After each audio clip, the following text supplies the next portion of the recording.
Allu Arjun career మొదలై 23 ఏళ్లయింది. ఈ 23 సంవత్సరాల్లో 22 సినిమాలు చేశాడు. అయితే ఇంతవరకు ఒక్క సినిమాలో కూడా డ్యూయల్ రోల్లో కనిపించలేదు. ఈ లోటును ఏకంగా 4 పాత్రలతో తీర్చేసుకుంటున్నాడా?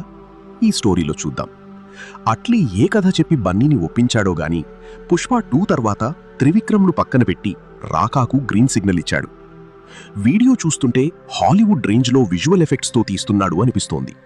హాలీవుడ్ టెక్నీషియన్స్ మాటలు వింటుంటే ఏదో కొత్త కాన్సెప్ట్తో వస్తున్నారనిపిస్తోంది.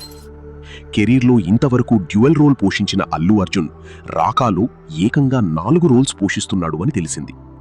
తాత, తండ్రి, 2 కొడుకులుగా నటిస్తున్నాడు అని సమాచారం. ముందుగా 3 రోల్స్ బన్నీతో వేయించాలని అట్లీ అనుకుంటే ఆ 4వ పాత్ర కూడా తనే చేస్తాను అని హీరో పట్టుబట్టాడట.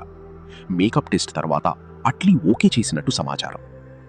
రాకాలో హీరో 4 పాత్రలు చేయడంతో షూటింగ్ ఆలస్యమవుతోంది. ఈ ఏడాది డిసెంబర్లో రిలీజ్ అవుతుంది అనుకుంటే 2027 చివర్లో రిలీజ్ అయ్యే అవకాశం ఉంది. అనౌన్స్మెంట్ వీడియో చూస్తుంటే రాకా టీం పెద్ద ప్లాన్ వేసింది. ఈ మూవీ షూటింగ్ అంతా నార్త్లో జరుగుతోంది.